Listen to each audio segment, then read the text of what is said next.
বিকেলে নেয়, বিকেলে আবার নিয়ে নেয়। আবার আমাদেরকে ফোন দেয়, হুজুর রাগের মাথায় দিছিলাম, হুজুর ভুল হয়ে গেছে, হুজুর কান্দে আমার, ভুল হয়ে গেছে হুজুর, বাচ্চাটা কাঁদতেছে হুজুর, তাড়াতাড়ি দেখেন তো হুজুর একটা ব্যবস্থা। হুজুর তো শরীয়তের মালিক। শরীয়তের মালিক কে?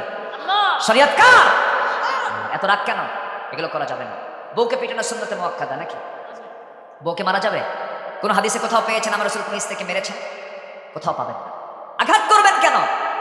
হৃদয়ে রাজ্য দখল করতে হবে। বলবেন একই সাথে থাকি, যৌবন তুমি আমাকে দিয়েছো, আমার যৌবন তুমি নিয়েছো, চলো না জান্নাতে গিয়ে সর্বপ্রথম আমি তোমার সঙ্গে সাক্ষাৎ করতে চাই। যে বলবেন কেন সাক্ষাৎ করবো? নামাজ না পড়া? নামাজ পড়েই তো সাক্ষাৎ করতে হবে। সুন্দর করে বউকে সুন্দর করে দাওয়াতি কাজ করবেন, সুন্দর করে বুঝায় বলবো আমরা। দেখবেন মেয়েদের মনটা একটু সফট হয়, মেয়েদেরকে প্রশংসা করবেন। মেয়েরা একটু বিয়ারা যদি একটু বাঁকা হয়, বউটাকে সুন্দর করে বুঝাবেন, আস্তে করে বসাবেন। যত প্রশংসা করবেন মেয়েদের, তারা তত বেশি খুশি হয়ে যাবে। আপনার বউটা একটু কালো, কালো বলবেন, কাম হবে না, বলবেন তুমি খুব সুন্দর। একটু প্রশংসায় পঞ্চমুখ হতে হবে।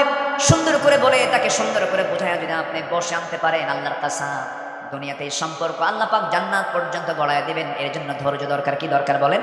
ধৈর্য দরকার। চোখের পানি ফেলে ফেলে কাঁদবেন। মাঝে মাঝে শেষ রাত্রে উঠে বউটাকে বলবেন, বউ আমার ওযু বানালো। আপনি ইমাম হয়ে গেলেন, তাকে আপনি মুসল্লি বানায় ফেললেন। তাহাজ্জুদের 2 রাকাত 2 রাকাত করে 4 রাকাত, অথবা 2 রাকাত 2 রাকাত 2 রাকাত 2 রাকাত করে 8 রাকাত পড়লেন। দেখবেন আল্লাহর কসম করে বলে ওই পরিবারে আল্লাহওয়ালা সন্তানের জন্ম হয়ে যাবে। আমার বন্ধুগণ, চোখের পানি সর্বক্ষণ থাকতে হবে কার ভয়ে? আসতে বলবেন না কার ভয়ে? আল্লাহ বলছেন বান্দারে তোর চোখের পানির মূল্য পৃথিবীর কেউ দেবে না। বউয়ের কাছে স্বামী কাঁদবে, বউ বলবে পুরুষ মানুষ কান্দে নাকি? আবার স্বামীর কাছে বউ কাঁদবে, স্বামী বলবে মেয়ে মানুষের এরকম করে কান্দে, এই পৃথিবীর কেউ কান্নার মূল্য দেবে না। কিন্তু আপনি যদি নীরবে নিবৃতে সেজদায় পড়ে পড়ে যদি আখিরিউনা লিল আযকান ওয়া ইয়াবকুন ওয়া ইয়াজিদুহুম খুশুআ, যদি আমরা আল্লাহর প্রকৃত ভয়ে যদি কাঁদতে পারি, এক ফোঁটা চোখের পানির 7টা জাহান্নামকে নিভায়া দিয়ে তার জন্য জান্নাতের বাজেট পাস হয়ে যাবে। আমরা কাঁদবো কার কাছে? কান্নার জায়গা কয়টা বলেন? একটা জায়গা। তা কার কাছে? আল্লাহর কাছে আমরা কাঁদবো। আমাকে কান্নার মূল্য 100% দিবেন কে? আল্লাহ তাআলা। নাম্বার 7 হলো হালাল রিজিক উপার্জন করবো আমরা। হারাম কোনো খাবারের দিকে যাব না, হারাম কোনো রিজিকের দিকে যাব না। আমার বন্ধুগণ, নাম্বার 8 হলো মিথ্যাচার গীবত বর্জন করবো আমরা। নাম্বার 9 হলো আল্লাহ রাব্বুল আলামিন বলছেন নফসকে শুদ্ধ করার জন্য অহংকার করা যাবে না, আত্মগরিমা করা যাবে না। ওয়ালা তুসাইর খাদ্দাকা লিন-নাসি ওয়ালা তামশি ফিল আরদি মারাহা ইন্নাল্লাহা লা ইউহিব্বু কুল্লা মুখতালিন ফাখুর। জোরে বলুন আল্লাহু আকবার। নাম্বার 10 হলো তাকওয়া অর্জন করবে।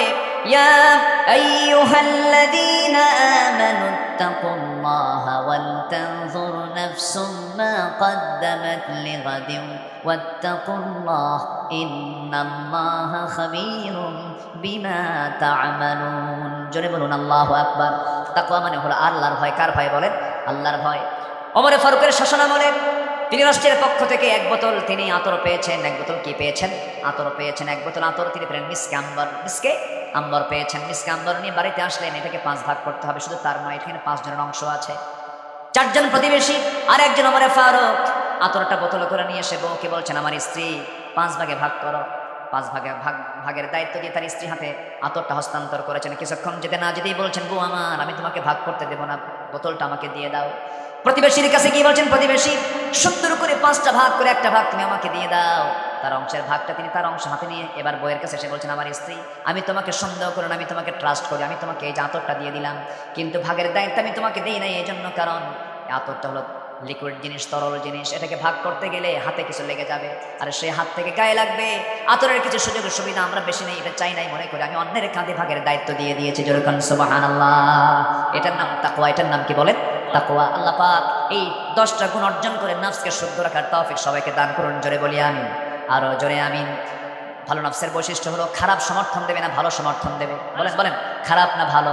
এই যে চেয়ার দেখেন, এই চেয়ারে 2 জন ব্যক্তি প্রার্থী হয়ে সামনে দাঁড়ায় গেছে। একজন নামাজি, আরেকজন বেনামাজি। একজন নামাজ কায়েম হওয়া চায়, একজন নামাজ কায়েম হওয়া চায় না। একজন সুদ চায়, আরেকজন যাকাত আদায় করতে চায়, যাকাত প্রতিষ্ঠা করতে চায়।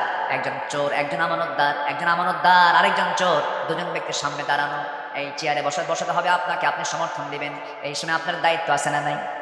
আসতে বলবেন না, আছে না নাই? ওই বান্দারের দায়িত্ব হলো চোরকে চেয়ারে বসানো যাবে না। ঠিক কিনা?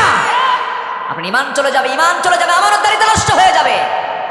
সম্মানিত ভাইয়েরা, ওই সময় আপনার দায়িত্ব হচ্ছে আপনার নফস ওই দিকে যেতে হবে, যেটাতে গেলে পরে ওই আমানতদার ওই চেয়ারে বসবে।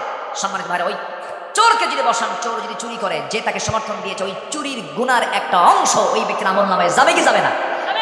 আল্লাহ পাক প্রত্যেক জায়গায় আল্লাহ পাকের জিকির করার তৌফিক সবাইকে দান করুন, জোরে বলি আমিন।